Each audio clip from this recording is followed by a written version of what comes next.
അവർ പോണ വരെ അതിൻ്റെ ഉള്ളിൽ തന്നെ ഒളിച്ചിരിക്കും. അവൾക്ക് എന്താ ചെയ്യേണ്ടതെന്ന് ഒരു പിടുത്തമില്ലാത്തതുകൊണ്ടാണ് കേട്ടോ. അവൾ ചെയ്ത പൊട്ടത്തരല്ല അവൾക്ക് ആകെ വിഷമവും. എന്നാൽ അതൊക്കെ അവൾ കൂട്ടുകാരോട് പറയും, ഇങ്ങനെയൊക്കെ ഉണ്ടായിടാ, ഞാൻ അതിൻ്റെ ഉള്ളിൽ ഒളിച്ചു നിന്ന് അവർ പോണ വരെ ഭയങ്കര സങ്കടം പറയും. അപ്പോൾ അവൾ പറയും, നീ വിഷമിക്കേണ്ട, ആളെ നേരിട്ട് ചെന്നിട്ട് ഫേസ് ചെയ്ത് കാര്യങ്ങൾ പറയും, അല്ലാണ്ട് ഇങ്ങനെ വിഷമിച്ചിരുന്നിട്ട് എന്താ കാര്യം എന്നൊക്കെ പറഞ്ഞ് സമാധാനപ്പെടുത്തി വിടും.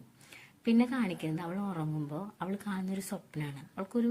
ഒരു പ്രശ്നമുണ്ട്, അവൾക്ക് രാത്രി സ്ലീപ്പ് വാക്കിങ്ങിൻ്റെ ഒരു പ്രശ്നമുണ്ട്.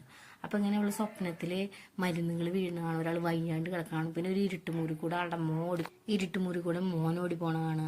അതിൻ്റെ പിന്നാലെ ഇവൾ അവനെ വിളിച്ചിട്ട് ഓടിക്കൊണ്ടിരിക്കുക.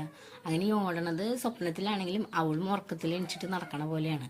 അപ്പോൾ ഇവൾക്ക് അത് ഭയങ്കര പേടിയുള്ളൊരു വിഷയമാണ്. അപ്പോൾ അത് ഭയങ്കര പേടിച്ച പോലെയാണ് ആ സംഭവങ്ങളൊക്കെ അവൾ കൈകാര്യം ചെയ്യുക.